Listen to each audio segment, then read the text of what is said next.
simply announce. Have to do the vote.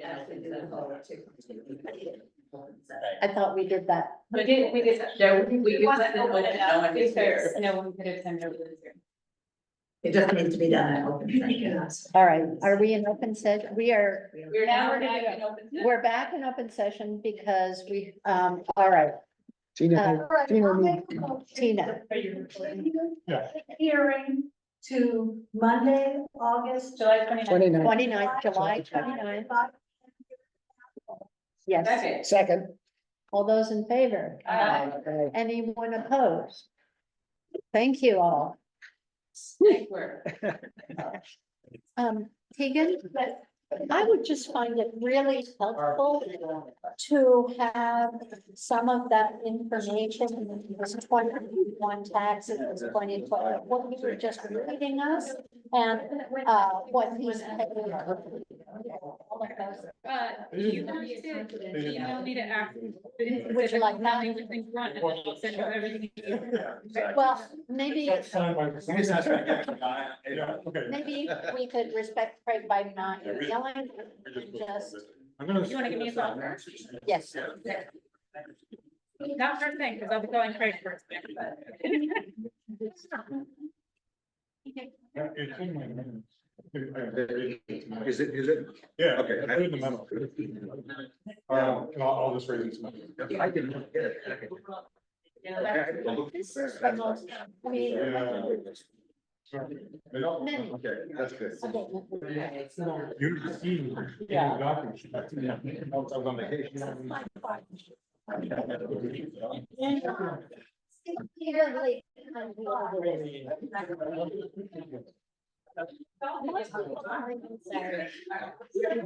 Bring that owl back. Bring the owl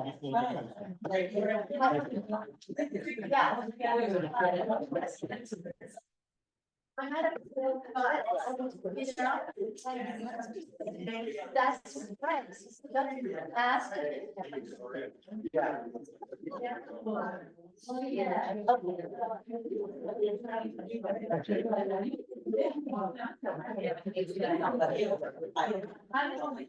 Yes, I'm glad you guys. I was about anything I. Absolutely. Yeah. Yeah, I was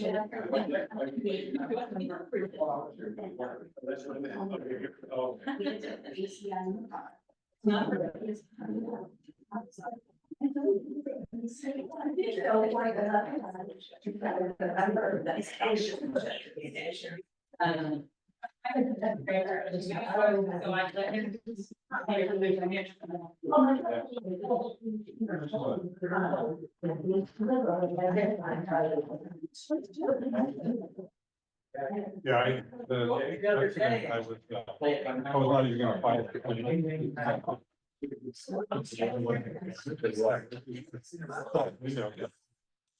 Then I got the tow bill.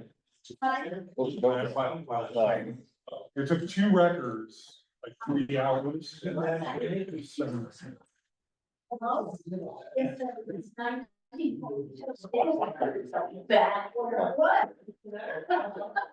Hopefully it wasn't.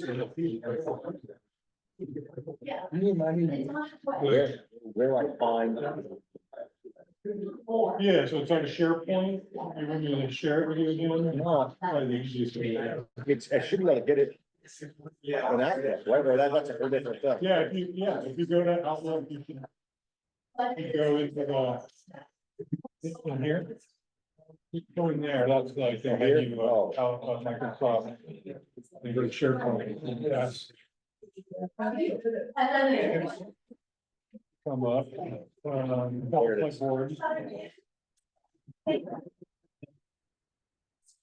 And then select. My dad, like, very short notice on time. Spontaneously. Okay, I remember that, thank you. Yeah, yeah, I should have reminded you. No, We have this room all set up, but no one on Zoom is gonna be able to see it. It was room with the owl? I think so, because I bet all those people wanna see. Yeah. Well, how far we can move the owl. I was right in there.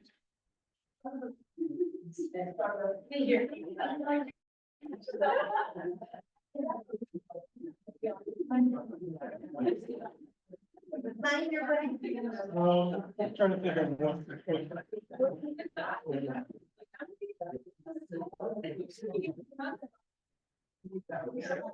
Keegan, which is like.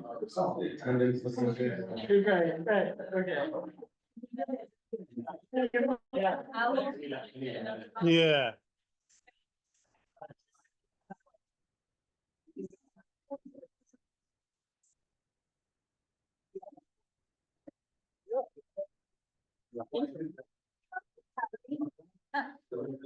Okay, Frank, yeah.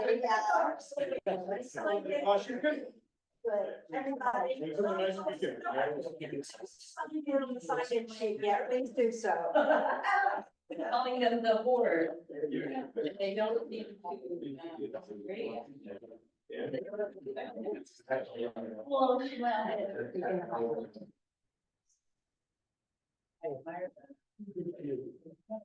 And so it's, I moved it up here because of. No.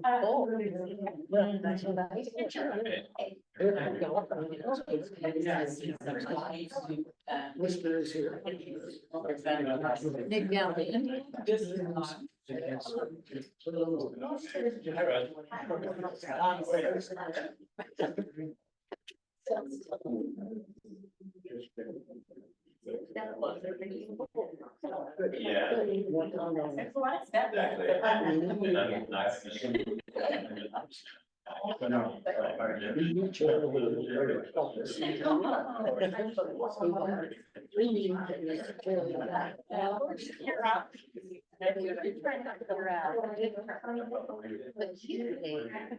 Signed it.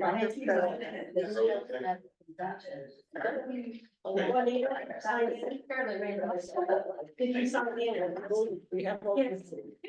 I will, it's statutory, we have to list everybody.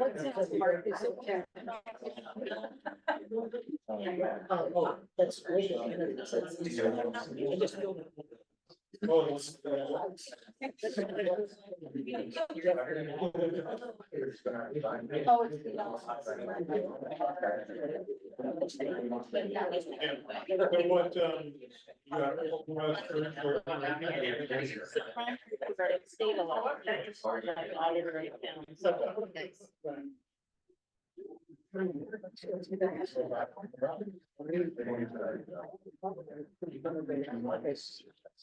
Delegates to the state and the state is sorry, delegates.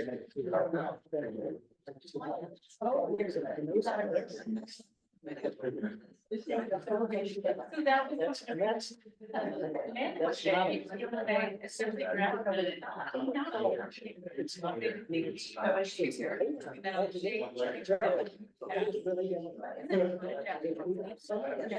There's no rush to get.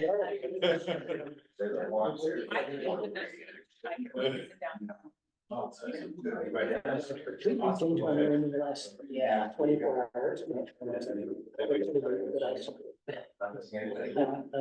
She signed it. I don't know. Did you want people? Yeah. I just worry about it. It's a big deal. But I could be Gary. Thank you, Barbara. Thank you. It's possible.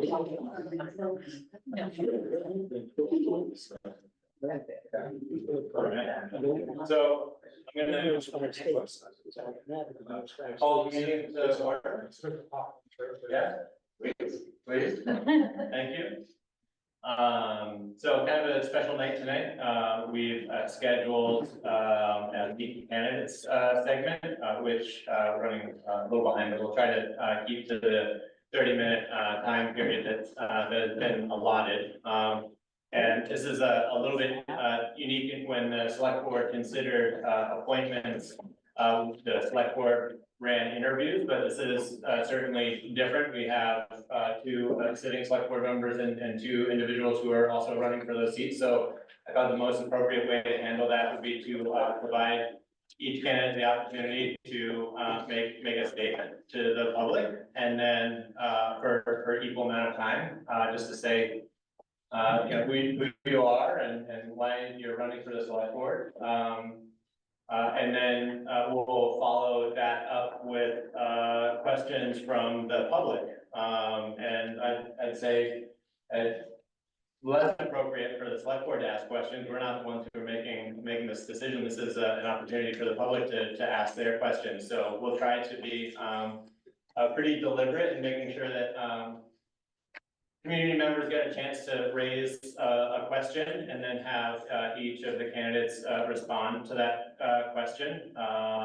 And we'll kind of try to be diplomatic about how we feel follow-up questions. And we may come back and do follow-up questions, or if they seem like points of clarification or something like that, then we'll entertain them. But if that sounds like a good way to kind of approach it, then that's the approach that I'd like to take. And then I guess the only bit that I'd like a little feedback on is that I was assuming 30 minutes for personal stake, or sorry, not 30. Sorry, 30 seconds for personal statements. A minute ends up being a lot of time, but if anybody feels like 30 seconds isn't enough time, then we can extend it to a minute apiece. But I figured most folks are here to ask questions, so I figured it'd be most appropriate to allow more time for fielding questions. Does that sound about right for everyone? Third, want to stick with the 30 seconds? Sound pretty good? Someone gonna hit the red button. I mean, I'll try not to hit a red buzzer.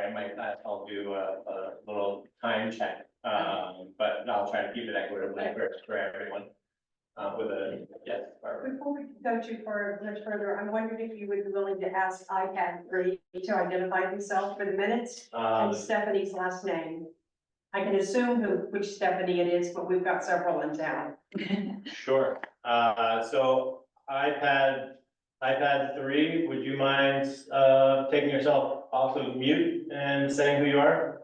Or maybe even just typing it in the comments? It's Ann Wheelock.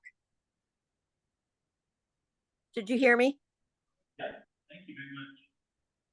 And there's Stephanie without a last name. Could we have a? It's Stephanie Kaplan. Thank you, Stephanie. I don't know why my last name doesn't show up. Technology. Yeah. I think I'm done. So the other, to kind of keep things fair, if the candidates could kind of occupy these 4 seats, we can move them a little further back if you'd like. So you're not right. Be close to them. Right. It'll be fun. Hello. I'm Chris. Nice to meet you.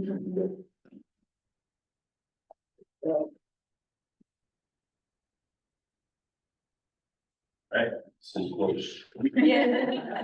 And first of all, neighbors. You're all sitting by There it sides. My side.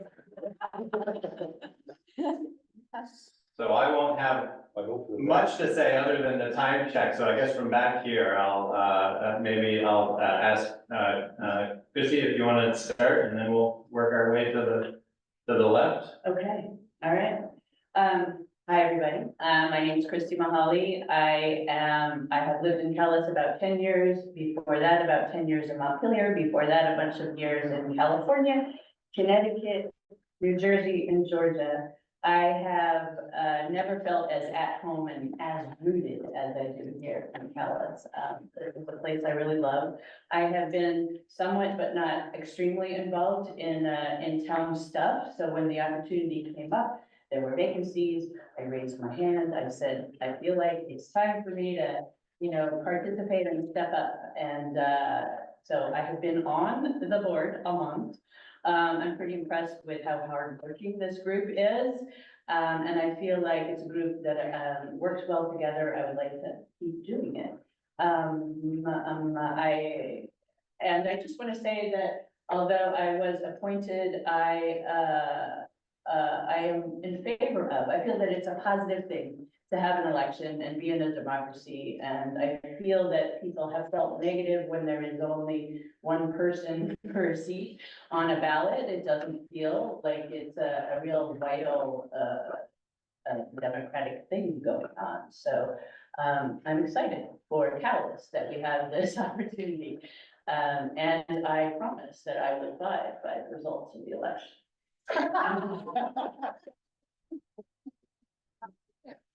That was a minute and 30, so we'll give everybody else a minute. At least a minute and 30. That's fine. That's great. I'm John Winston. I've lived on Lightning Ridge for about 54 years. My children and grandchildren went to Calais Elementary in 1932. I've had a fair amount of involvement, primarily through the East Montpelier Fire Department, where I used to be the fire chief, EMT, currently a member of 45 years, still into it. I put out that statement that Barbara asked it to initially, that was published, about what my concerns were, what the issues were that I needed to address. In a nutshell, I'm concerned about climate change as it affects our town in terms of our roads specifically. I'm concerned about our housing situation, and I'm very concerned about Calais Elementary School. I did attend the 2 meetings at the elementary school where a number of parents spoke very eloquently about their concerns about keeping the school or not keeping the school. My issue today, having seen what goes on in the state of Vermont, is that I would like to see a study done to determine the PCB and asbestos contaminations in that school. I'm not sure that school will be an asset or it might be a liability to the town as that turns out. I must say that when I heard about the position, I did not realize it was Bill, who I'd be running against. Forrest was a dear friend of mine, Bill's dad. But as said before, I'm in it for the race, and we'll see what happens. Well, right on time. That was remarkable. That's what it had to happen. Yeah. That was a minute. Good, thank you. Yeah, thank you. Go ahead. Hi there, I'm Jim Wells. I've lived in Vermont all my life, born in Northville, Vermont. I'm married to Lorraine Wells. I've lived in Calais since 2010. I've tried to stay out of the politics. I'm not much of a politician. But I'm very passionate about some things going on in the town right now, such as costs, taxes, roads, speeds. I've been a certified law enforcement officer in the state of Vermont since 2002, and I have served Calais in that capacity of traffic enforcement, trying to keep the speeds down and the folks safe. So I think I bring a lot of knowledge to give some ideas to, 1, fix the roads, 2, get some speeds slowed down, maybe some ideas for that. I did see that our budget is only like $4,000 per year for enforcement. I mean, folks can buy a used car for that. That's about all I have. It's cost and some speed enforcement and ideas for that. Thank you. That another minute and 25. I have to say. Well, calibrated and everything. So Bill, I mean, yeah. I'll keep it even You've short. got about a 5-second move. Bill Davis, grew up in Calais, next to the Old West Church. Bought a house here in 91. Had to go away to go to work, and now I'm retired and I'm back. I've been going to select board meetings now and again, off and on for a while, and I was at the meeting when the 2 select board members down. And there was gonna be a problem with quorum, so I stepped up and went to the interview and then had to commit to stay on longer, so. And I'm happy to do it. You know, a town needs people who care and who do things, all those mundane things towns need to do. sign warrants and things like that. I'm very concerned about getting new families to town. How do we do that? How do we encourage them to come? Young people, there's not enough young people in town. I'm concerned also about the school. I don't know enough about it to say much about it, except whatever it is, it's gonna be a big decision. I'm very concerned about climate change. I'm helping the road crew now, and I see what our roads take a beating every time it rains. And how do we address that? So, that's it. A minute and 31 seconds.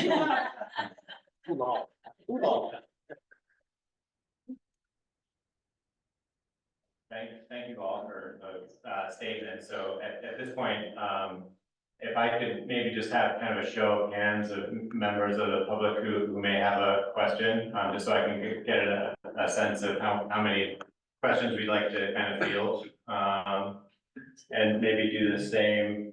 There's a hand raising feature, I believe, on Zoom. If anybody could kind of at least raise a hand or indicate that they're raising a hand on Zoom. Not many. Well, then we should have plenty of time. So if anybody does on Zoom, Carrie, I don't know if you could kind of keep an eye out for comments. If you could put a comment in the comments section, we should be able to take a look that way in the chat feature, or you can use the hand raise icon and we can unmute you. But in the meantime, well, I guess started, Doc? Sure, this is to all of you. You know, Calais has a critical, as does most of Vermont, shortage of affordable housing. And I would just like to hear from each of you, your philosophy or your approach in taking that need and balancing it with the environment and preserving and saving our resources and our wildlife and our views. And how that balance could be struck in your view. Let's maybe go in reverse order. We'll just go back and forth. Bill, you want to start and roll to the right? Oh, I would love to see affordable housing. But I don't think that's the select board's purview. The select board purview is to help, hopefully, attract people to town. But I don't believe the select board can do much about low-cost housing. That's how I feel about it. I mean, I'd love to see houses cost less money, absolutely.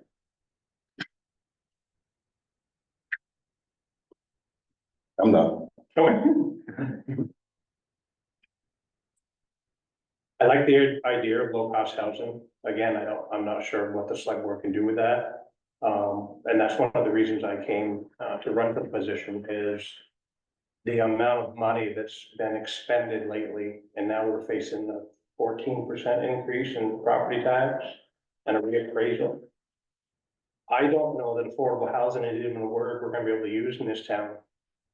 Our property taxes are high as they are, and it's only gonna get worse. My concern is it's gonna drive folks out that have been here for a long time, and we're gonna start losing the tax base.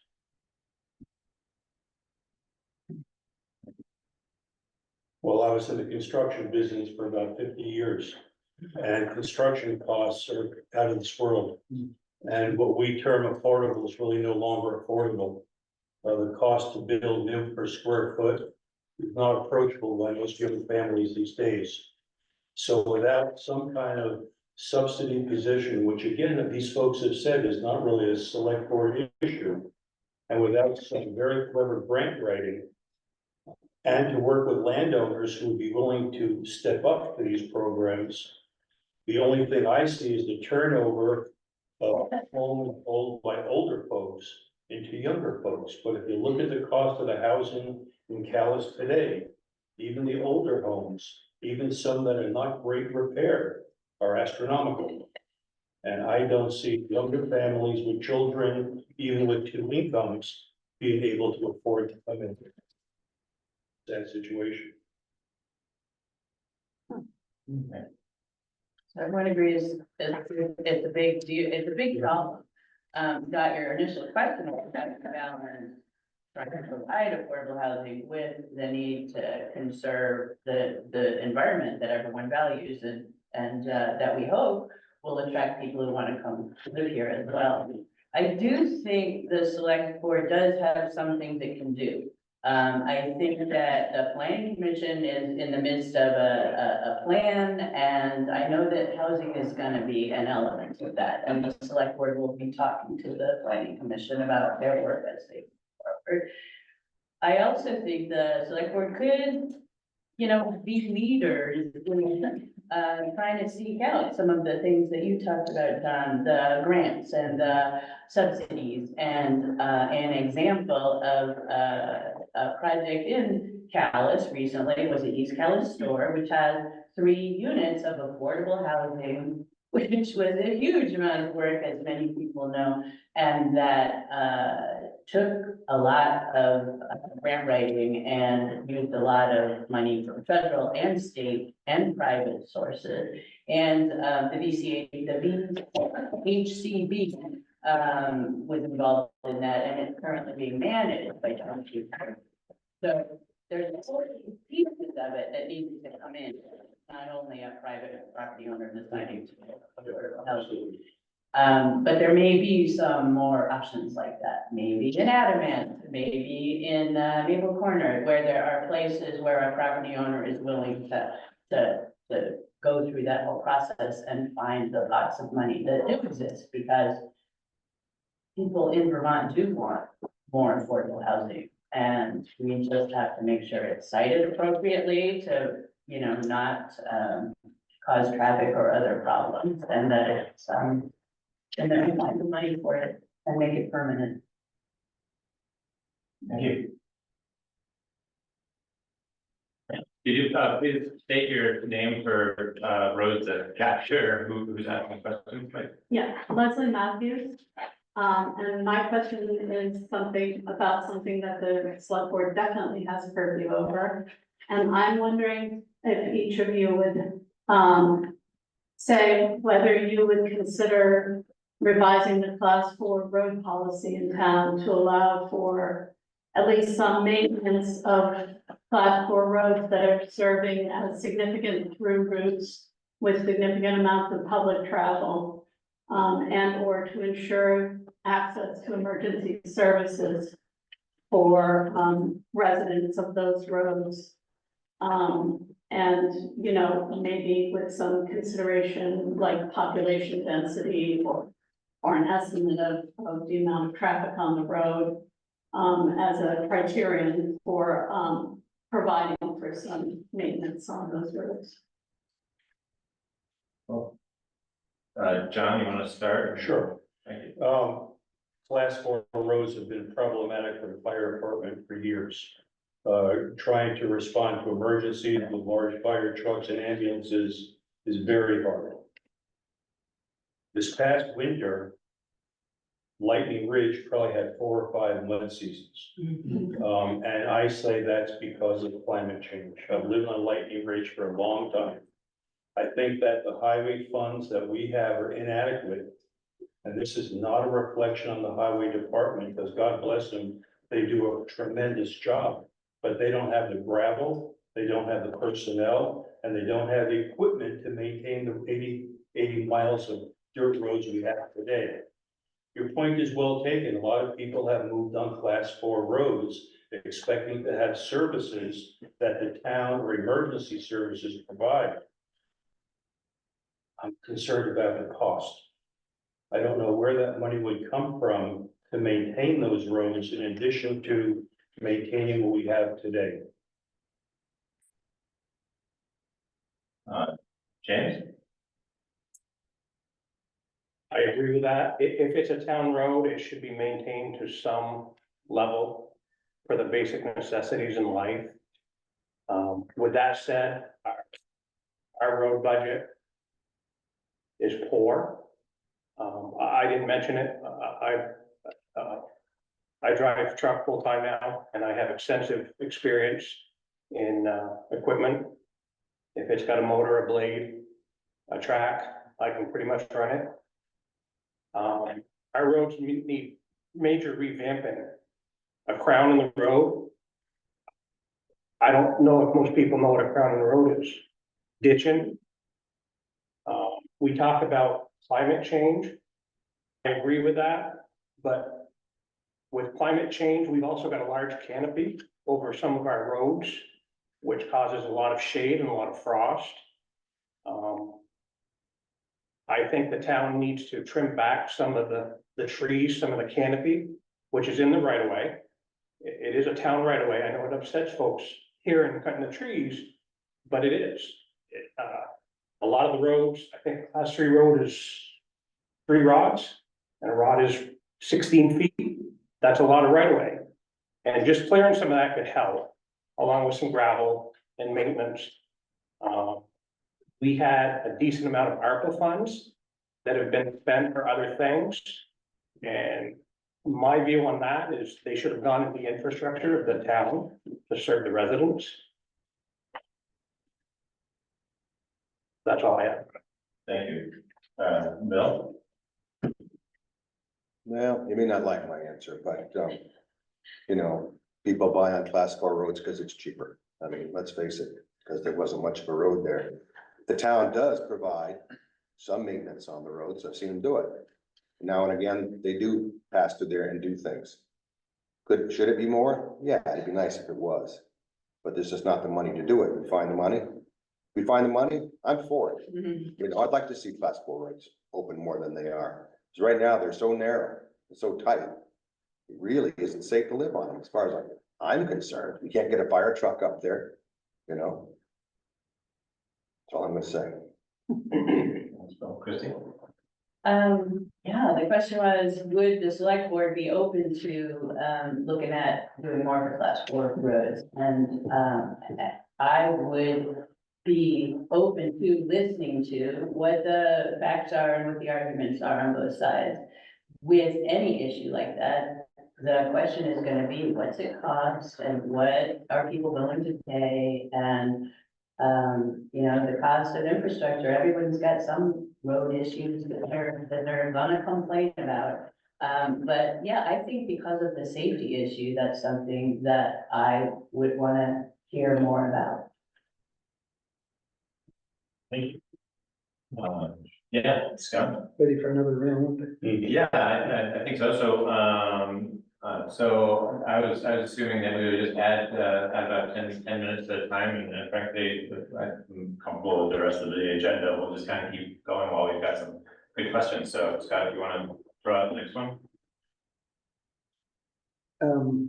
Being a member of the select board involves a really steep learning curve.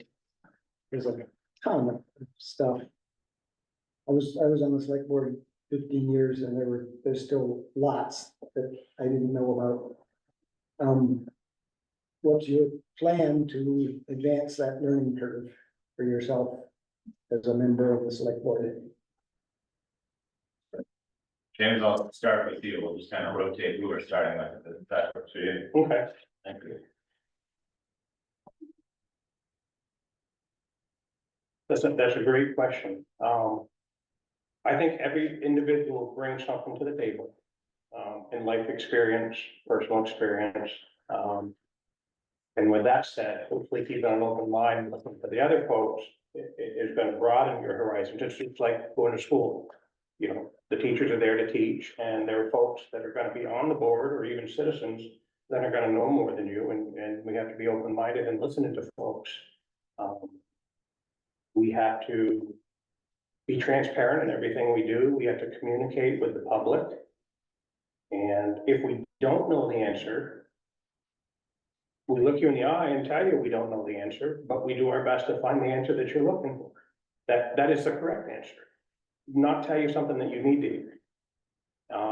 And that's where, if you read my bio, I'm kind of no nonsense. I tell you the way it is. I'm not gonna tell you it's raining out when it's sunny. I'm gonna tell you the truth, it's sunny. And some people may take it the wrong way, but I find there's more respect in looking somebody in the eye and telling them the truth instead of what they want to hear. So, am I younger than some of the folks here? Absolutely. But I've also got some life experience with that, and the youngness and the eagerness to drive forward and be the best I can. Well, There is a lot to learn.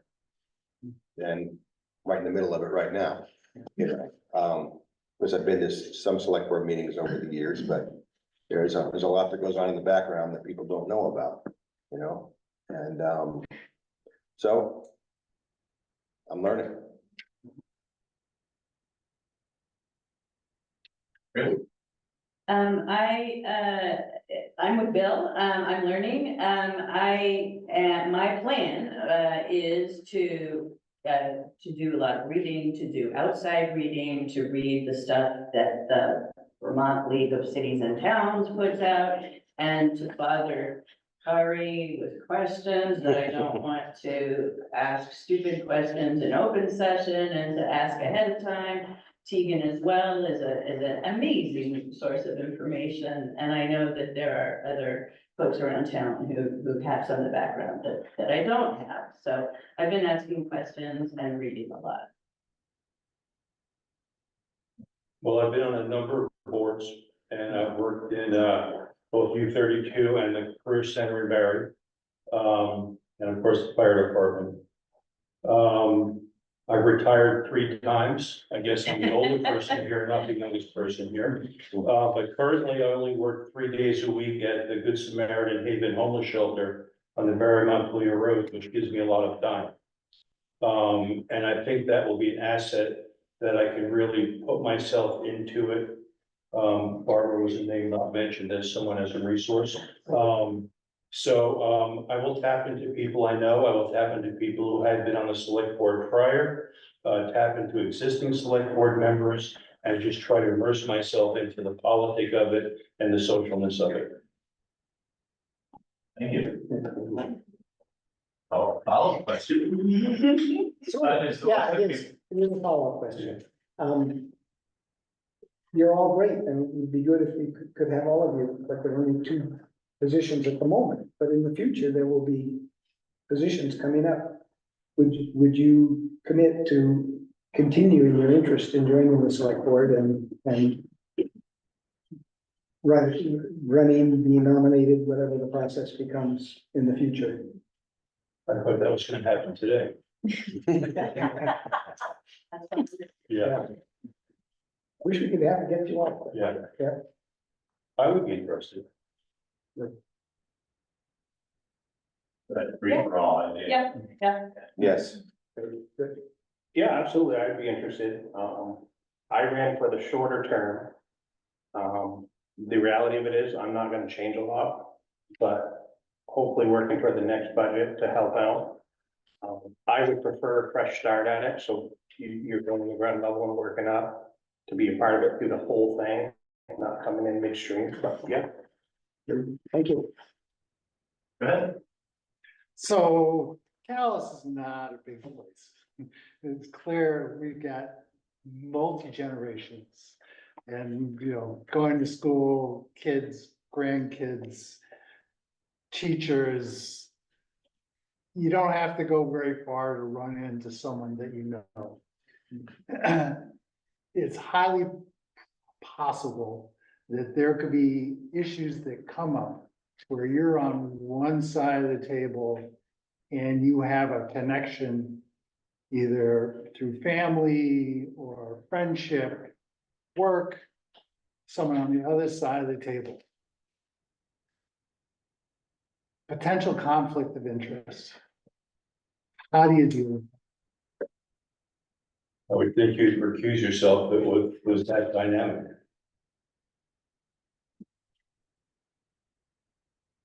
Right, James. Oh, no. Recuse yourself is an easy answer.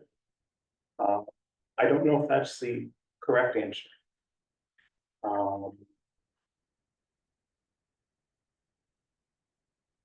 I've used front page forum to comment on some issues in the past with select boards. Nothing personal.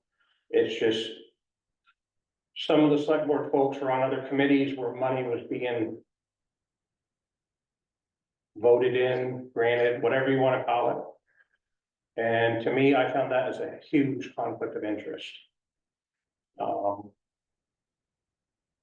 And they say, okay, I'll recuse myself, but you're also talking folks that you have a bond with or a friendship, and you recusing yourself, is that truly gonna be enough to make a fair vote? So I don't have an answer to that, and I don't know if recusing yourself is the answer. So I can't answer it any better than that. It's a dilemma. It truly is a dilemma. And when it's involving money and diverting money to different areas, I think it's a problem. Well, I know a lot of people in town, so I may just go for the door right now, you know. I serve on a lot of other, on 3 other boards as well. And I would think that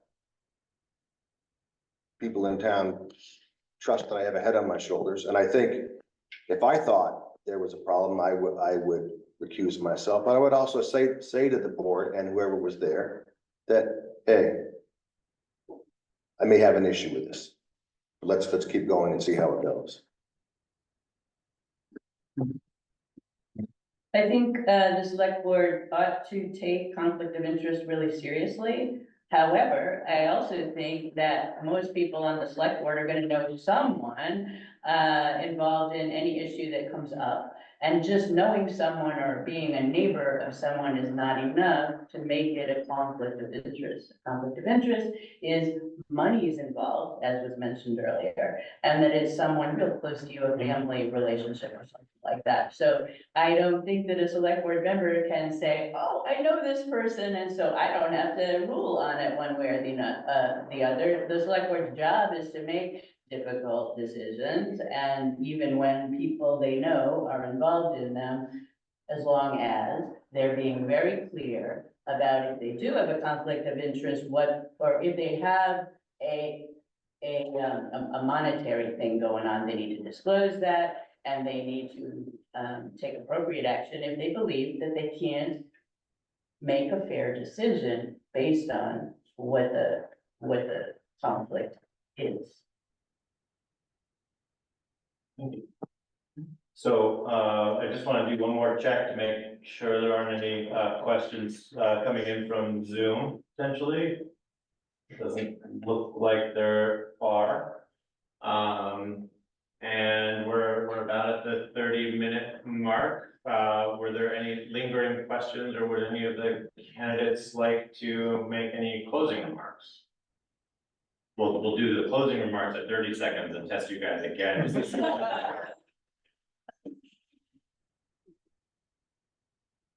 Any particular closing remarks? Feeling good? Well, I appreciate your having this forum. I appreciate the questions we're getting. I think all of us equally would love to step up and serve our town. It sounds like we all have the same interest, quite frankly.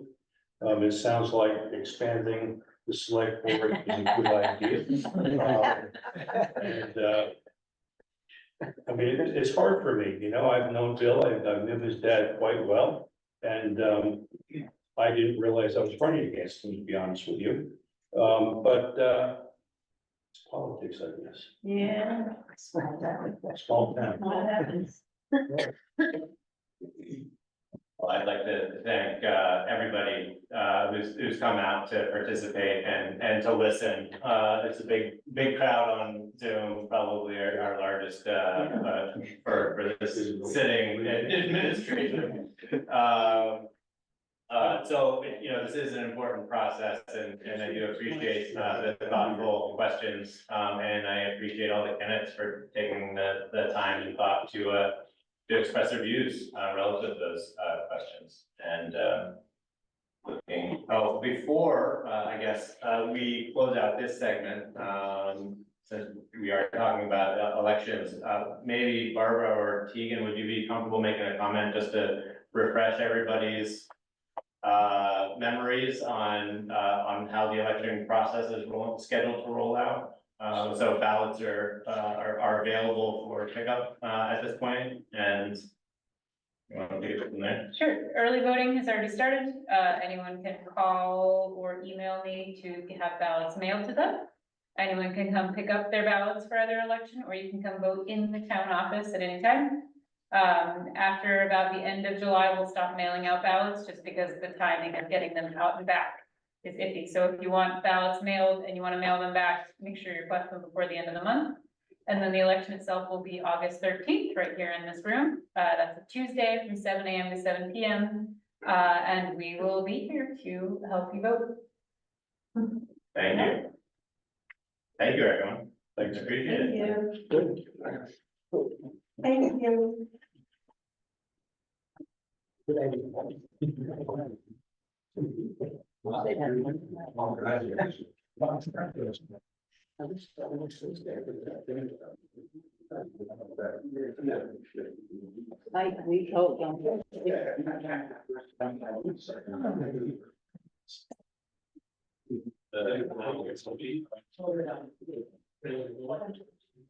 I do a little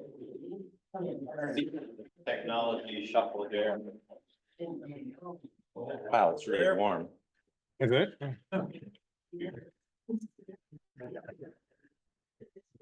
Nicely done. You've done that before? All right, so we'll move into the scheduled agenda, a little bit behind schedule, but I think we're okay. It's a good conversation. So moving into the administrative portion of the agenda, I'd like to ask if there are any additions to the agenda this time. Not in addition, but we need to postpone the right-of-way permit application. There was problems with the application. Okay, great. Thank you, Kari. Is that the 6:15 item? Yeah. The right-of-way permit? Yes. Yes.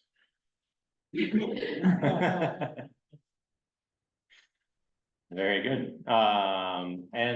So we had some kind of mixed attendance. So for the approval of minutes, I'd prefer to handle those separately as separate motions. I think everybody was present for the July 8th, but can I entertain a motion to approve the minutes for July 8th? So moved. Thank you. Any further discussion of edits? No? All in favor? Aye. Any opposed? Thank you. So for July 15th, we had a pair of special meetings. The first one, I'd like to take a motion for the DRB joint meeting. Can I take a motion to? Say, I haven't had a chance to read them, my computer died, Okay. so I'll just abstain from that vote, that's all. We can also table them if we need to, but I've got it here if you wanna read it. Well, no, I don't think they wanna wait till the. well, why don't we table those for the next meeting, and then July 15th special meeting, the Shedby Calais special meeting, which was attended by Chris and Jamie and I. Can I get a motion to accept those? So moved. Second. Okay, any changes or adjustments to those? Believe so. Okay, great. All in favor? Aye. Aye. Any opposed? Great, so we'll just table the DRB ones for the next meeting, if that makes sense, right? So a vote to approve the board orders. They've been posted to the shared drive. Hopefully everybody's had the opportunity to review those and any related notes. The same thing, the board orders and warrants, yeah. Can I get a motion to approve? I'm here to approve the board orders and sign. Thank you. Second. Any discussion? No, all in favor? Aye. Aye. Any opposed? No. Great. And the transfer of $250 from the Lake Streams Fund to the general fund for the agreement to cover costs for the newsletter. So this is just a movement of funds to pay for the newsletter. The balance of that was covered by funds that were raised and previously received. So we just have to approve the balance. I get a motion to approve? I'll move it. Great. All in favor? Aye. Any opposed? Thank you. And so we've got 15 minutes for public comment on anything that is not currently on the agenda. So if anybody has anything to offer up, yes, Dot? I do. Good evening. I have a short statement to make related to the joint meeting you had at the DRB last Monday. My final curtain, so to speak, maybe on that issue. I'm reading this to stay on point. As you now know, the unceremonious dismissal of Stephanie Kaplan and I from our DRB seats this past March was hurtful. For anyone who has not followed the events of last March, the chronology authored by me is on file with you and the town. I do commend you for acknowledging that the process has been flawed. However, to date, neither Stephanie nor I have heard an apology from you for what, in my view, was disrespectful and insincere in the handling of our reappointments. And for Rose, I have a copy of the script, so you don't have to worry about capturing the essence. Oh, thank you, Okay. thank you. What did you just read? The This? first paragraph. This one? Yeah. Okay. So both Stephanie and I served as DRB members during the past 2 terms. Stephanie also sat on the DRB for some years, many years, some time ago. While we were sitting on the board, other than 1 or 2 applications that were withdrawn, to the best of my knowledge, we granted all applications that came before us. In doing so, we looked at the applicable statutes and regulations and at the town plan for guidance when there was discretion. Yet no good reason was ever given for unceremoniously kicking us off the board. Absent any credible explanation, I must draw my own conclusions. During my time on the DRB, I heard we need more housing. Housing is a critical need for this town, but it must be developed in a way that balances our concerns for Mother Earth and the environment. We have zoning rules that allow us to do both. If people are complaining and you are listening, those concerns must be brought to the voters, not used as a basis for what has been termed a change in direction. The conclusion I draw is that I was dismissed because I am an unapologetic steward and advocate of our Mother Earth and the environment. I am here to tell you that I am dropping my complaint under the open meeting laws. I believe pursuing litigation is not in the best interest of the town or myself. But I'm not going to stop being an advocate for our Mother Earth and our environment. Our world and this planet are dying. You need this planet and Earth to be here and be strong for you and our children, grandchildren, and their children and grandchildren, all generations to come. So I leave you with a wish list. Number 1, please adopt protocols for appointments and other matters of the select board that are uniform and fair, as well as known and understood by the Calais voters. Number 2, please clarify the town's conflict of interest policy and its definition of nepotism. In the future, please take thoughtful steps to avoid any appearance of impropriety and to make a record whenever any such appearance may present itself. 3, please be aware of the optics of your processes and decisions. Be transparent in your work so that perceptions of favoritism or private agendas and alliances are not brought into consideration as you provide governance to this town. I agree with my husband's acknowledgement that you are in the hot seat as you work to balance the diverse needs of our town. And I thank you for your service and your time commitment. So I have extra copies if anybody wants. Yeah, I would take a copy, yeah.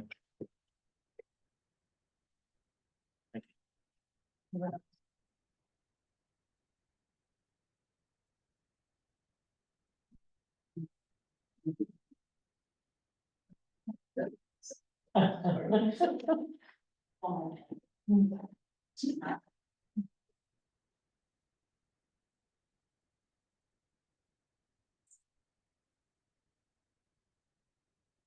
anybody else want a copy of that? Because I can, okay. Well, thank you, Dot. I appreciate you raising those concerns. And that is genuine. And You can put me to bed, so to speak. I wouldn't want to do that. James, do you? So mine is follow-up and maybe more of a question, maybe our town clerks can shed some light or somebody on the board. Speed signs in the town of Calais, how many do we have? I'm not quite sure what the actual inventory is. We do have a sign inventory, but I wouldn't know that off the top of my Do we head. have a ballpark figure on what those cost? I don't need the exact dollar. This is pretty old information, but it's not insignificant. It's somewhere between They're not cheap. $125 to $350 a piece, but that was even before crazy inflation numbers. So with that said, were you the one I was emailing about a question on Lightning Ridge about some radar signs and a bale of hay in the road? No, It might have been me. it might have been Carl. I'm Carl Bradley, I'm the road commissioner. Okay. You said you're gonna look into it. I've never heard anything back. Were those speed signs funded by taxpayers? These are the radar speed limit These look signs. like permanent mount radar signs. Yeah, So that's an extensive cost. I believe those are paid for with ARPA funds, aren't they? Yeah. About 5 of them. So my question is, I find it totally unnecessary on a public highway to have two very expensive radar signs within 300 feet of each other on a section of road where there's constant complaining. There are speed problems all throughout Calais, and those signs should be distributed. And I have said right along with these folks just happen to be my neighbors. We live on Haggett Road. We live at the end of Haggett Road. We are the ugly stepchildren of Calais. Calais takes my tax dollars, but East Montpelier has to grade my road. Not Calais. East Montpelier will come down and grade the road to Martin Road. So do I pay my tax dollars to East Montpelier, or is somebody gonna start listening to me? We bought a new grader. I wanna see that new grader all the way to the town line. Period. My tax dollars are just as good as anybody else. yeah. And speed is a problem through there. I have even sat there and enforced on Haggett Road. Speed is a problem rampant in this town. So with that said, I think it's totally ludicrous to have two very expensive speed signs on one section of road, 300 feet apart. The hay bale was moved though, I do appreciate that, because there's a hay bale placed in the road as an obstruction to slow people down. Yeah, we're definitely aware of that, and I hear your concerns about the grading and equitability of maintenance. The speed sign decision was one that kind of predates the individuals in this room, and we kind of largely inherited post procurement and then kind of rollout a little bit. And so one of the, and speed has been, very top of mind for us. I mean, since our sitting, there's been a petition to evaluate speed. And as we've come to find out, there's a fairly formal process for making adjustments to speed. And also that includes then traffic studies, and we're currently working with the CVR. Central Regional Planning, Thank you. conducting studies, including on Lightning Lane. To roll through that list of prioritized roads that have identified speeding issues, so that we can do. And I get that. Yeah. But I know for a fact, I'm assuming folks on this board have as well as prior members of the board. these signs in Calais are not properly posted per the Mutsi statute. So being a road commissioner and stuff, we know that. So we can have all the speed signs and all the ordinances we want. But if the tools aren't there to enforce what we have, is what I'm saying. Yeah.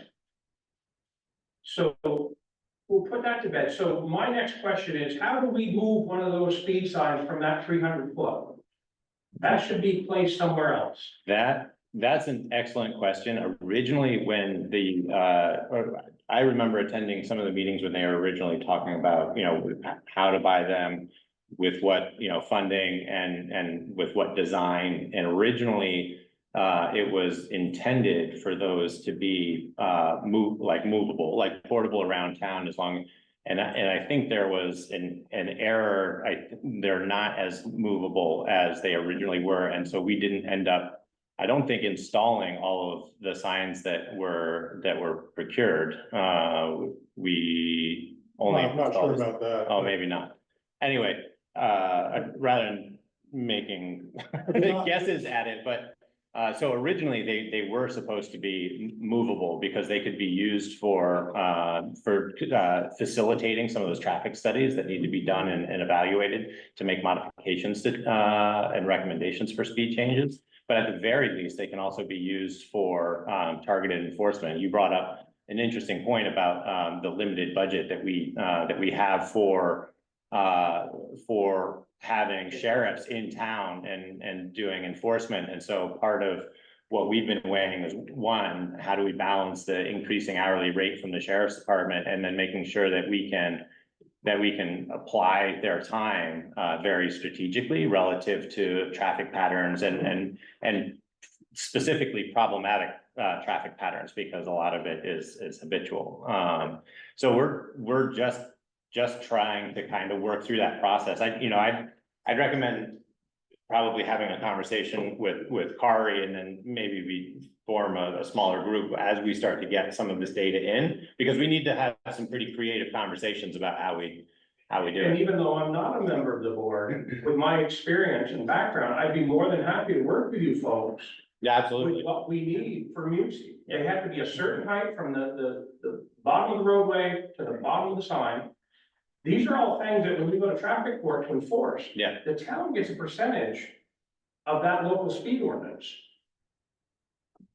Yeah. That might have changed actually very recently, but It could have. I know they changed the sheriff's and stuff like that, but the town used to get a percentage of that. That's why they had to write you had to have the ordinances, they had to report with you, you had to have everything in perfect order. yeah. But as it stands now. We do get a percentage, you're correct about that. Oh, you are. I don't really have a sense of how much that is, it's pretty small. But anyway, why don't we have a conversation about what you're looking for? My understanding of these 5 units, I believe, that were purchased is they were bought as to be temporary removable, but we should probably treat them as more or less permanent, because it takes so much to move the base around, they're so heavy. So it's a matter of what do we think is the best arrangement for those around town? I mean, Well, case in point, we know East Calais has a speed problem right there on 14 through the village. One of those signs would be perfect there, so the movable one that's up there now should be moved to an area such as Haggard Road, Martin Road, Maple Corners. Those areas. That's all state, the ones that are there are state. Those are the state up there? Not ours, Mhm. yeah. Okay, Yeah, I believe so. but there was a movable one in Maple Corners, where did that go? Because it would hang right It on was the. there for a while, I don't know. I don't know. Yeah, so I don't wanna end the conversation, try to cut you off. This is a pretty high priority. I mean, it gets brought up pretty regularly for us, and I know that it's not represented on every week's agenda, but it's a process that we're actively working through and trying to resolve, because everybody is concerned about it, and there's layers of approaching to it, and we're always going to be a community of fairly limited resources, and how do we best leverage our resources to make sure that we're making an impact, as opposed to just kind of spaghetti against the wall. I'll just make one final point. Sure. I study the budgets when the book comes, I see Barbara had one of the books. I'll just use an example, and I'm not criticizing anything. But traffic enforcement in this county, in this town is a huge issue. Everybody's passionate about it. We set aside $4,000. Our road budget needs to be a little bigger, for sure. Calais Covered Library, we gave them $28,000.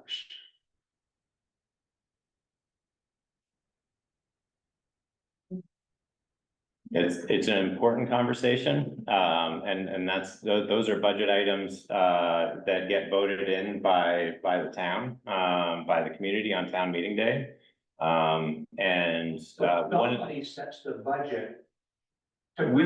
Well, so that was gonna be the second part of my conversation, or my comment, is that, last year, we started working on the budget well in advance, to the end of the year. And we take a fairly segmented approach. We make sure that everybody comes in, gives presentations, expected budgets, and put that into the greater context relative to what kind of increases we're gonna see across the board. And all of those are warned. So, we anticipate doing that same process this year, to give the community ample time to comment on various budgetary elements, and the library comes in, all the committees and commissions generally come in. If there are funds allocated in the budget for any of those items that are listed on the budget for town meetings, we talk about it in meetings. So but come to the meetings, And I know there was a lot of sticker shock with the increase in prices this year, but those prices are in line with everybody else. Oh, sure. You have insurances, you have cruisers almost doubled in price. Yeah. They used to be able to get a Ford Explorer at the state bid for 26. They're 40, 42, 43. It's crazy. And I'll be honest with you, I'm a per diem deputy, so if I come out here and work, I get $20.50 an hour. I can go with burgers and McDonald's for almost as much. Nobody was complaining about the increase in cost. It's It's a lot. It's a lot, yeah. And I understand that for sure, but. Sure. In order to fix this speeding problem, we gotta really get together, and my emails on the website, my phone number. I would be more than happy to be a resource to help brainstorm and see if we can't get some changes. Yeah, thank you. I appreciate it. Just a quick comment. Sure. In front of the co-op, the intersection where all the roads come in, Yes. there isn't even a stop sign there, and it's crazy there with the speed. It's very dangerous. I think Maple Corners got some more controls in place than you used to have, but we don't have any. Yeah, That's interesting. some folks forget the rules of driving left turn mules. Thank you, Don. Yeah, because I think Maple Corner with the swimming right there, there's a lot of kids. Yeah. No, and that, a lot of kids, not a lot of kids, but we do have kids coming through on bicycles. Music school. We have We've got music school there. We've got the cookout on Friday nights, that draws a huge crowd. Yeah, so just concerns, because every once in a while, someone is. Well, it'd be interesting to see, so we do have a sign inventory, and it'd be interesting to see if there was one there ever, if there wasn't one. And, we do have a sign theft problem, as I've learned, in the last couple of years, but, I think that would be a great place to look. And then second to that, understanding why there wouldn't be one, but thanks for raising that. Yeah. And we'll take a look at it, and thanks for the comments. Thank you. Thanks, James. Thank you. If I could just comment on what James said, I agree with you. I think law enforcement is the only way to solve the speeding problem, other than digging trenches in the road. I've seen it, people don't obey the signs. And I think having a sheriff here off and on, catching people, make them pay, eventually it's gonna work. And I know the sheriff gives you stats every year, but right now, Maple Corners is a hot topic. The deputy can go up there half an hour, 20 miles an hour over the speed limit all morning long. Yeah. for 20 sure. miles an hour. Yeah, so, and again, we have received the first round of traffic studies and they were very telling. I think they've wrapped up the ones for Lightning Ridge and we're waiting on those results, or they haven't. I think it got delayed by the storm. Oh, but So I was supposed to start the week of the storm. so those are pretty powerful tools. And I'm glad we've got them engaged in, Central Vermont Regional Planning has been pretty great about responding to our requests and prioritizing the problem. So, yeah, we'll share that as we can. Thank you. So we'll move through the agenda here. We have the application, which we're going to put off for now, and we're back on track for the 2024 property tax rate. Great, so hopefully everyone had a chance to look at the materials that I put into the packet. I probably should have brought handouts. But I'll just describe the process I used. I did use Sandra's spreadsheet, which is, I think, really helpful. Hopefully you found it useful, sort of going through the various calculations. And just to remind you what the inputs are, we have the town approved budget from town meeting. The expenses and the expected revenues, not non-tax revenues. And then we have the updated grand list, which the listers just finalized a couple weeks ago. And within that are the two exemption categories. The town makes exemptions for veterans and for what's called non-contract. So I think nonprofits, and there's seven of these properties that are exempted for a certain amount of time. We'll put all that together, along with the state's education tax rate, homestead and non-homestead. And I reviewed it multiple times. I definitely wanted to get this right. And I had Sandra check the numbers. She agreed, Tegan took a look. And then today I was actually able to go through it.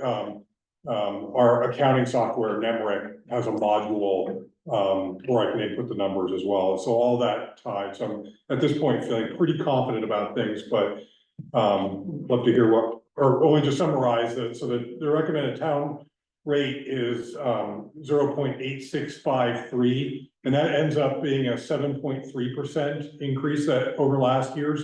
That tracks pretty well with what our budget was. It's about $59 per 100,000 in assessed property value for the town portion. When we combine that with the state education rates, we're at 2.87 for homestead, 2.79 for non-homestead.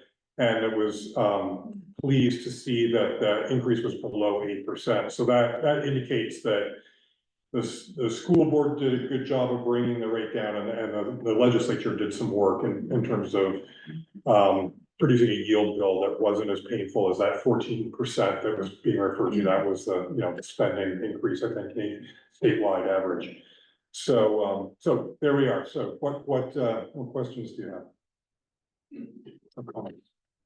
I have some questions. I'm looking at the build grand list that you gave us, where you actually broke out the different categories. This actually doesn't have a lot to do with the tax. Is it the form 441?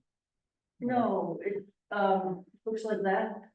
And Yeah, that's that form 41. It comes out of the grand list. 411. So, and it has the exemptions detailed in there, and it has the actual grand list. Excuse me, residential 1 is where people live in the Primary residence. And residential 2 is second homes, is that right? I believe so, yeah. I think residential 1 is under 6 acres, under 5 acres. It's a smaller one, and residential. Oh, it's 2 more are to do with bigger. size. I know that there are categories that I use when I do property tax transfer returns, and that's R1 is a smaller residential property and R2 is a bigger residential property. Ah, okay, I don't know if that's. because I was just struck by it because it said we had more, if I was reading it right, it said we had more second homes than primary residence. No, I wanted to understand that. I think it's just if you have more than 5 acres. Got it, got it. The seasonal is also. Yeah, then I saw seasonal one and seasonal Yeah, two. and it's the same differentiation, it's a smaller property versus a larger acreage. And seasonal is not year round, Yeah. is that, but is it because it's zoned not year round, or is it because it's a second home? I think it's because it's not year round, I think So we don't actually differentiate then between first homes and second homes, we is that? do not in those categories as far as I know. Okay. Okay. Huh, so we actually have more large properties than small, is that what you said? Residential one is the That smaller? sounds right, yeah, there's a lot. Would you explain why it's valued at so much more? And what was the threshold, did you say? I don't recall right now, I can look it up. Yeah, yeah, we can find that out. Okay. Alright. Although the seasonal two produce. A few properties. Okay, thank you for that explanation.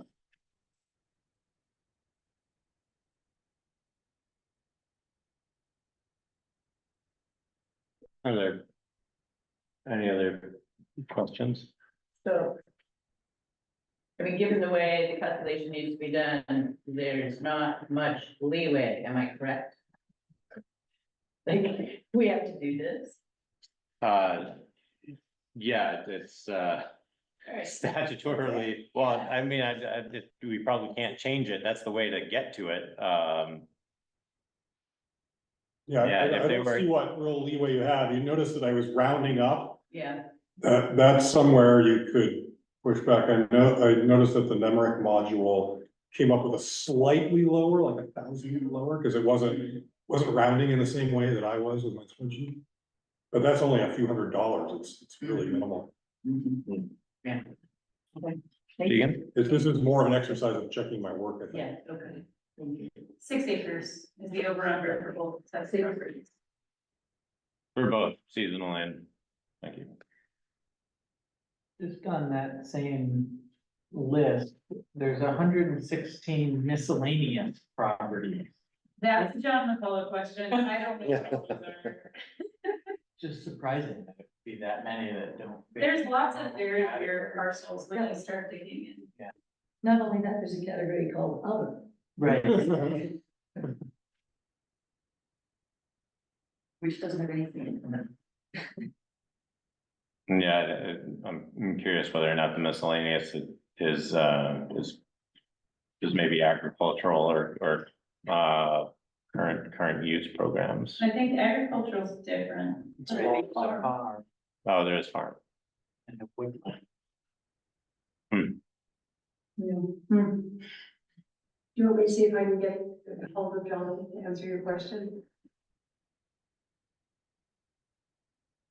I don't feel strong. Or we can just We can, get you the answer. yeah. Yeah. Curiosity. Concern. The grandfather not approved for the exemptions, there's a veterans and what were the other classifications for? These are, organizations, nonprofits, Oh, okay. buildings that the town approved at different points. There was a whole batch of them in 2022, include the Maple Corner store, no, sorry. Maple Corner Community Community Center. Center. Community Center. Academic Co-op. Cash store.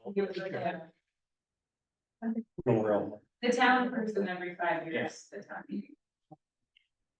Oh, I see, okay. Voted, right?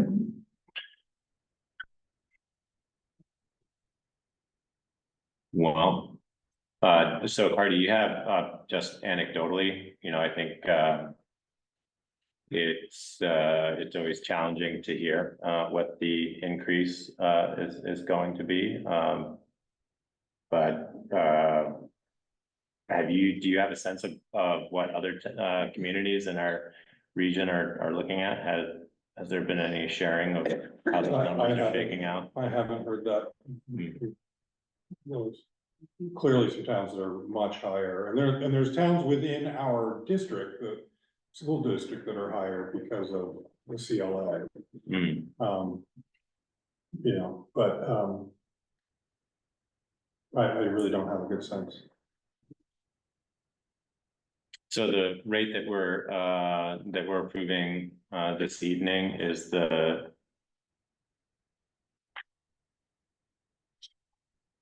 specific language? There's the 7.67 increase, but there's It's really that town tax rate is the thing that. 0.8653. Yeah, the town rate. and if you want the list of non-contract, it's on page 3 of that form, Mhm. 41.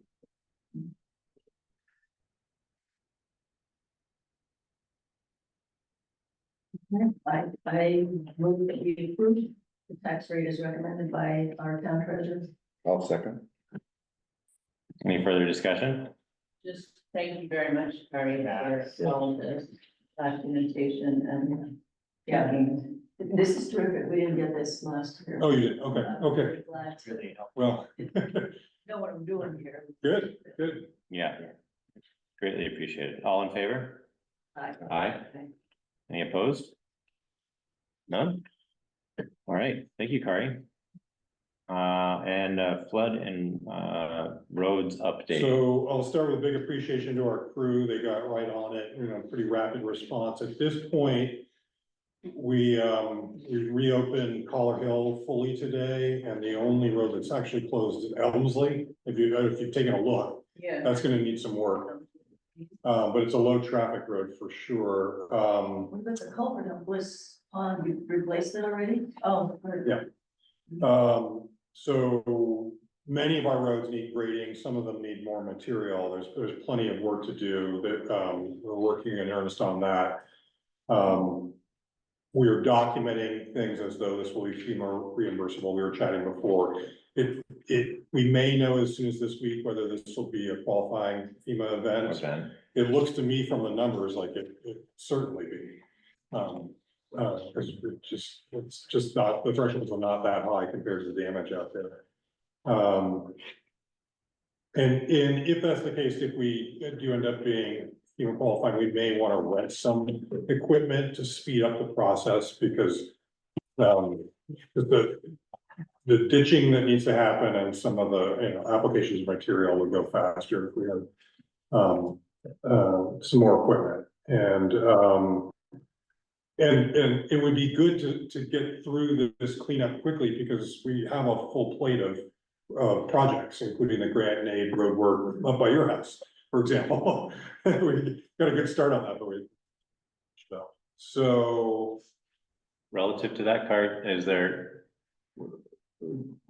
I mean, is there a need to look at hiring contractors for some of the? I'm not sure maintenance work or this Elmsley reconstruction might work? be a good candidate for that. It's certainly not like the scale of last year. Right. So, we've been waiting to hear about the FEMA designation before we actually pursue that, because there's no way that would fit into our budget otherwise. So if we do get that FEMA designation, it would be emergency circumstance, we wouldn't have this to go out to bid. We'd probably explore that, depending on what's left to do. But Elmsley comes to mind. Interesting. I thought it would take longer with something like Collar Hill, if you saw that. There was quite a bit of material, but they were able to do a lot. Great. I have a couple of questions. First question is, there was an accident with our road crew? Yes. Is Yeah. everyone okay? Yeah, no, there were no injuries. I was gonna mention that later in my report, but it was associated with a flood because it happened on the Friday after. So our foreman, John Stafford, was taking the corner of Route 14 in Lightning Ridge. He was hauling a trailer with the loader on it, and the trailer wheel went off, it tipped the loader off. So originally, so we called LaRoche Towing, they came out, minimal damage to the loader, it's got a cracked window, one window on the side. I wasn't even gonna file a claim until the end of the week, we got the tow bill. Yeah. Which you probably saw in We the saw warrants, that. it's over $7,000, it took 2 wreckers 3 hours each to get it back up right. That kind of track, so a costly one, so I did end up filing a claim for that, I'll let you know what happens with that, but luckily no injury or serious damage to it. So my other question is, we were also sent around a letter, a handwritten letter all about the roads and all the damage. Is that something that, I don't know, what kind of follow-up? Honestly, I'm not sure how to follow up on that. Yeah. I've had a couple conversations with Okay, that resident. okay. I know she has a lot of concerns. Well, the roads are kind of beat up, but Yeah. so are lots of other roads, right? I would like to suggest that the appropriate response is to thank her. Yeah, and tell her we'll pass it on to the road crew. And I did do that. Of course you did. I did. I emailed her and I don't know if she received.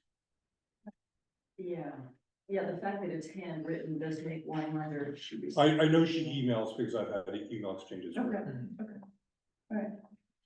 Yeah. Please tell me John didn't cancel his vacation, he just postponed it? He postponed it. And to be totally honest about it, he was gonna go visit his daughter who works on fire crews. And it probably wouldn't have worked on that end either, so he has a year to use his airline credit. But he did that and I was impressed. Yeah. He cared a lot. And did we, are we still maintaining the roads list at this point, or the Yeah, map? The map, yeah, Yeah. we're down to one road, honestly. Okay. That worked pretty well. Wow, that's really, awesome work to respond to all of that. I mean, Guys did a lot of- it wasn't insignificant amount of work. I mean, the muscle memory also, I commend everybody for being able to, step right back into, that response mode that, was unfortunately fairly fresh from last Yeah, year. and I didn't mention, Haggett Road in Yeah. the Adamant Village was in terrible shape. Yeah, And Martin Road, in some ways, was the worst of them all in terms of material. Right. That was relocated. And, Haggett, they had open Friday, the day after, basically, and we were getting Martin shortly thereafter. I was really pleased. yeah. Was there any damage other than floods? Did anybody have basement problems? Did people lose electricity? No. It was really just the roads. People do have basement problems, they don't report it to us. I'll hear it like on the street, but no one calls the office to say. Yeah, we didn't hear. Power outages. I hear there were some, but again, I heard it like around East Calais Village, no one told me it's clear. WEC was reporting like 28, I was on that list, I was paying attention, but they had them resolved within a day. Yeah. WEC reported that there were some people stranded, it wasn't in Calais. We had it damage the store septic system that required a fairly significant repair. And there were holes in the Curtis Town Dam. Yes, and it did a lot of damage to the dam. That's right, you guys were all up like, up all Yeah. night carrying buckets of gravel, Yeah. as I recall. It was pretty interesting looking at one of the visits I joined Jamie and we looked down and you could see where the dam had been armored, you could still see the face of the dam and it was pouring through the back of the dam like a sieve. So, without that granite there, I think it would have been a very, very different situation for sure. The amount of settling was more significant than last year. I mean, there's actual voids that opened up and sinkholes that opened on the top of the dam. So thank goodness we put that riprap in there. Yeah. Absolutely. Yeah, there was a full-on river running through a section that was supposed to be dirt. Yeah. And I wasn't here, but I come home and the beginning of last week, we got a significant amount of rain again. Yeah, it was. You know, just, oof. And Another the 2.5. dam did overtop, which is, the first time it had overtopped in recent living memory was last summer. It overtopped again. Wow. Not nearly to the extent that it did last year, but water was flowing over both sides of the dam. Might be getting more rain than we used to. Last year, I bought a weather station for the house, 'cause I'm a weather nerd and I do that stuff, but I couldn't help myself, and this last event was almost 5.5 inches in 12 hours, from 5 PM to to about 5 a.m. So what was the last one? Do you remember 9 inches? It was 9 and change, over a like 3-day, 4-day period. And this one was almost 5.5 and 12 hours. And then we had another 2, in just like the storms that followed a few days later. It was over 2 inches of rain in 24 hours. So I think the roads conversation is gonna be a serious one. I think what we're looking at are these like deluges that drop. And you get an inch, you get 2 inches, and before the road crew can even really respond to the rivulets and the ditching and et cetera, like it's just gonna compound itself. As they get more intense, but. I just wanted to mention one more thing, which is that, right afterwards, the priority was anybody that was stranded. Where their road was blocked off, or we were concerned about that, and, in response to one of the comments earlier, Woodbury Mountain Road was one of those, and so they actually spent quite a bit of time on that Thursday, the very day after getting that road open, because, the people couldn't get out. And does Elmsley also strand someone? There's a way out the other way. They did some grading just to make sure that other way was passable. Yeah. Right. Well, big thanks to the road crew. Yeah, thank you. By the way, in Plainfield, they decided to get rid of the Brook Road. They're just closing it. They don't have it anymore. Wow. What do So many people, bridges washed out. That's a huge change. what do people do if they live there? Well, apparently they figured out that everybody's a different way out. But they won't just throw up. So a straw poll to see if you can get yourself out, that's remarkable. Well, we might be making decisions like that. in the future. Yeah. John, did you I have? was just gonna say, sad but true, this is the new normal. Yeah. And hurricane season, which is predicted to be the worst ever, Still which will there. hit New England, is not here yet. Yeah. And I just wanna say, I was driving home Monday night, I think, which was the day that the second heavy rain came, and it was pouring down at 4:50. Like, I waited to leave the office for 5 or 10 minutes and it didn't abate, and so I kept going up and watching the water come over the Yeah. It's like, it's one thing to drive around and see that there are rivulets busted out of the roads, but it's another thing to be driving and watching all that water rushing and thinking it wouldn't take much of this to make it much worse real fast, so that was kind of a silly thing. And we saw water in different places in the storm than we did the last storm. Yeah. And I think we got more rain in some parts of town than others too, because I just saw water, we've never seen water before. Then in that depth, Volume. volume, yeah. Well, thank you again to the road crew, and thanks for the report card. We'll move on to Curtis Pond Dam update. The dam construction has begun. Very exciting to watch it come together. If anybody hasn't looked, there is a live webcam on Really? construction. So if you go to the Curtis Pond Association website, which is just curtispond.org, right near the top is a link to the webcam, and you can watch construction happening live, which is kind of fun. Are you gonna turn it into a time lapse? I don't think it's a recording one for now, Is it more interesting than cat videos or? a little bit. It Depends might what need a Larry's fast wearing. forward. Yeah, probably. But yeah, so they're filling sandbags, placing sandbags, starting on the coffer dam. Wow. And it's impressive to see. They're very Those are some giant sandbags. giant sandbags. And it'll take 500 of those giant sandbags to build the coffer dam. It's, So basically, they're placing the sandbags very cautiously, one at a time, often with workers in the pond. Swimming, assisting. wow. And then over the sandbags, they place, they're called swamp mats. They're basically 10 by 10, probably railroad ties, bolted together in 4 or 5 in a segment. And this is impermeable, this thing? I'm trying to imagine sandbags. They're so, they are ginormous. Yeah, but they get matted, so basically they're building the sandbag dam. And then they'll remove the swamp mats, which is what allows them to drive on the top. And as they're pulling that back, they'll be placing giant rubber mats over the top and down the pond side. And so that further waterproofs. So the sandbags support the mat, basically. Exactly, Okay. yeah. Okay. And then they'll reuse the swamp mats to access other parts of the project without damaging the shore. All we've learned. It has Start been- a damn Who would have thought? I have learned a lot. You're damn smart. Most importantly, they schedule.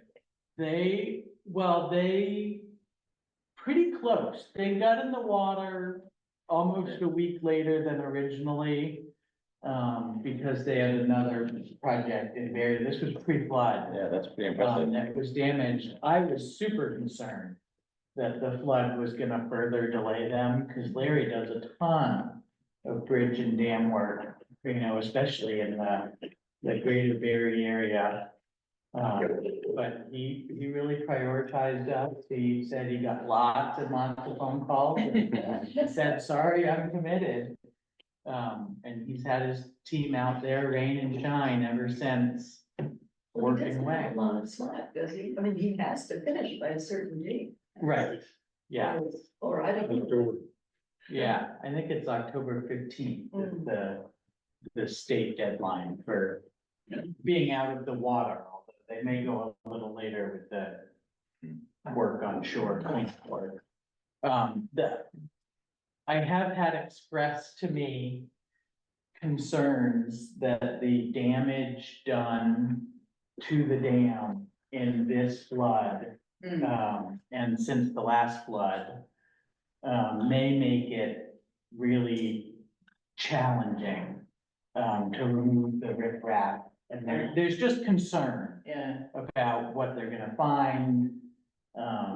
If you look at pictures from, 5-10 years ago, if you're looking at the dam from downstream, the top field stones on the Camp Road side used to be level with the grass on top of the dam, and now they're a solid 18 inches lower than the grass on top of the dam. So there's been a huge amount of settling and movement through these various weather events over the last year, and we just don't know what's the new concrete dam will be strong and good and permanent, but we don't know what we're gonna find when we start removing the riprap in the project. So we'll find out. And then on the financial portion, the CPA, the Curtis Pond Association, some funds are donated directly to the Curtis Pond Association. Most have gone through the Maple Corner Community Center. So we're prepared, we haven't physically written the check yet, but to have the select board authorize the receipt of $13,000 from the Curtis Pond Association and $198,000 from the Maple Corner Community Center, to be put in the fund, the dam fund. That gets us close to the basically 450,000 that the Curtis Pond Association is raising, mostly has raised in donations. And the last little bit will be cleaned up when we do the final transfer, which will include the $200,000 that the CPA has taken in a private loan to fund the remainder of the project. Interest starts accruing on that loan as soon as we take it. And since the cash flow, the way we're billed for the project is bi-weekly throughout the duration, there's interest on behalf of the CPA to not actually take the loan until it's time to transfer it to the town to pay some of the final bills later in the summer. But So while you're continuing to fundraise, so we may never have to take the loan. Am I understanding that? Um, No. It'd be hard to Yeah. make up that 200. It would be, yeah, I don't think we'll fundraise the 200,000, but we may lessen it. You know, it may be that we fundraise another 75,000 this summer and only borrow. But we are going to fundraise, I mean. Yeah. You committed that it's not gonna, the town's never gonna Yes, pay for yes. that. It's the CPA. yeah. Right, so basically, we'll transfer the last 200,000 and change. I didn't run the final numbers. Later in the summer, and the CPA will figure out what portion of that is raised and what portion is the loan. Well, with that, are there any other questions, about the donation and the funds that are proposed to be received and allocated? Move that we accept the donations as Jamie just reported. Second. All in favor? Aye. Any opposed? Suppose I'll abstain. Thank you for abstaining. The one abstention, Rose. Thank you. Great. Well, thank you, Jamie. So we'll move into reports. Tegan? One thing I did want to say, I found the list of properties divided by category. And that miscellaneous category is Robinson Sawmill, Azarian Commons, CKC Associates, Town of Calais, Fair Piano Associates, the Rec Center, so all these little properties. And there are some by people, and so I'd have to look into it more to find out what those particular properties are, but all those that are not, yeah, there's some family trusts. So that's Nature Conservancy, all that kind of stuff, to answer that question. Other than that, we're coming along with elections, ballots are going up and ballots are coming back, so it's very exciting to get that moving. I'm attending an elections training next Tuesday. It's designed for relatively new clerks to just sort of like ask whatever questions they have and get their bearings, so I'm excited to go to that and hang out with the Secretary of State's office folks and learn some things. Other than that, there hasn't been too much going on. Barbara was on vacation and Kari had his financial audit last week, so it was kind of a quiet week at the office. The big news is Kari and I ordered the air conditioner and it has arrived. So Andy's gonna come install it probably Friday or Saturday, which is very cool. I didn't mean to say that. So we're excited about that. Thank you, Tegan. Right? So we did have a dog bite incident last week, and we anticipated having a vicious dog hearing tonight, but we received no formal complaint. So I spoke with Buffy earlier, and she didn't hear from them anymore, so it appears that they rethought that. But if we do get that complaint, then we need to hold a hearing within 7 days. Yeah. For the units. Not the dog. Something different, okay. So then, the audit field work did go pretty smoothly. It was a long 2 days, but good results, I think. There would be some adjusting entries, just normal things.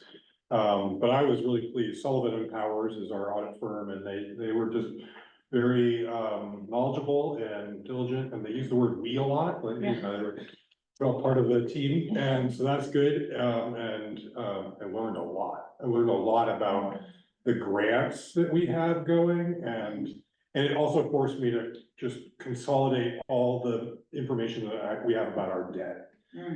So I can share that with you. That might be a good way to start out the budgeting process this year, just sort of that context. Yeah. When do we expect to get the audit? So the regular audit will be ready by roughly end of October, early November, and they will come and present like they did last time. And the single audit, we're thinking January. The single audit is for the federal funds in excess of $750,000. So FEMA is the big portion of that, but ARP is included and a few other things. So then just to follow up on the beaver conversation, Tyler Brown's gonna come up to Kent Hill and Gray Road on August 7th and install beaver baffles then, and we've got it worked out that we're gonna pay for the pipe only, but we will own the entire baffle in both cases, so we can leave them there or do whatever we want with it. You won't bring them. I thought it was interesting that your memo said, after our whole big discussion, that he recommends removing the baffle when the beavers leave, because it won't be effective for new beavers. That's his New experience. information, right? That's his experience, yeah. Yeah, Uh, but for some reason it doesn't baffle new beavers. Yeah. That was intentional, so. Isn't that one of the baffle? Isn't that what happened? I think that it's going to baffle the beavers, right? I was thinking of it more of like a baffle, like a diaphragm, like a mechanical Yeah, baffle. you're probably right. Right. I've always thought of it. It works both ways. So, and then I'm gonna be on vacation next week. And when we get back, it's gonna be, a big focus on getting the tax bills prepared for mailing. That's my report. Have a nice vacation. Sure. And Barbara, welcome back from vacation. Do you have anything to add for us? You mean work related? Yeah. I mean, Barbara, take your time as you'd like to. Yeah. And anything from the office or reports? So I think you Okay. covered most of it. It was a quiet week. It was the office was only open 2 days last week. So Yeah.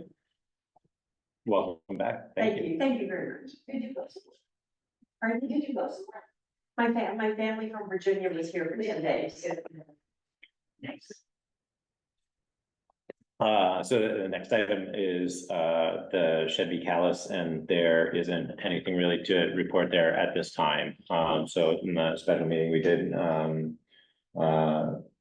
move to approve a modified settlement that was sent back to the shed attorney for consideration. And we haven't gotten feedback on that.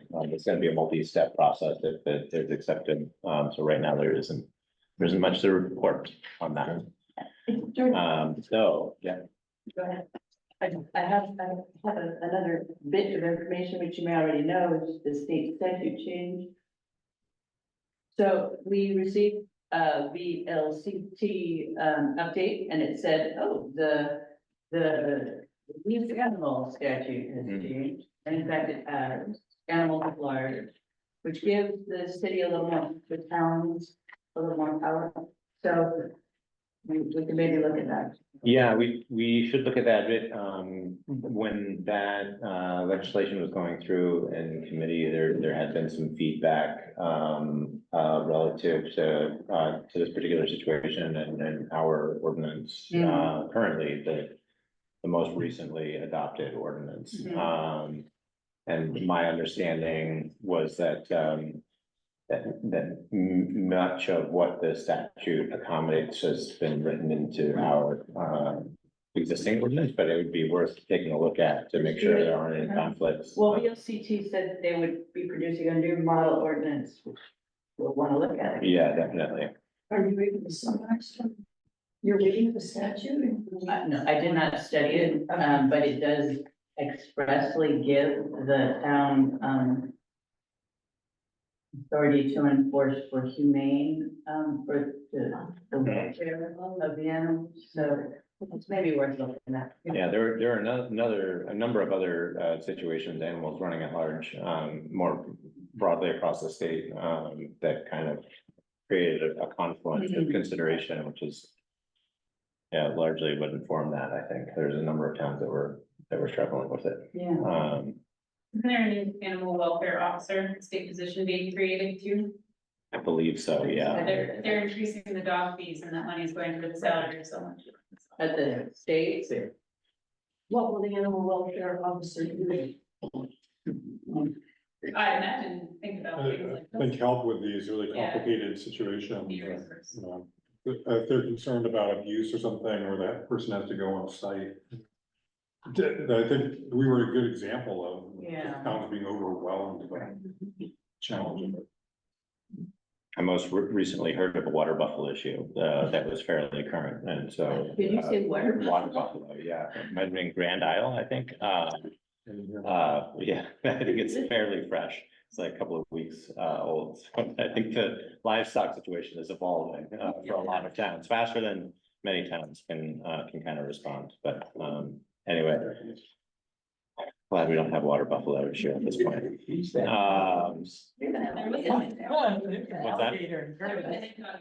A hedgehog? I don't, I can't with hedgehogs. Well, so I don't imagine needing the executive session that was otherwise held for that. So if we could work on signatures, I'll entertain a motion to adjourn. Second. All in favor? Aye. Aye. Thank you very much, everyone. Have you guys noticed that the coffee and the floor is practically gone? Yeah, there's just Yeah. three. Yeah, John and Toby, I think it was Toby, I think I said it was Toby, came in a few weeks ago and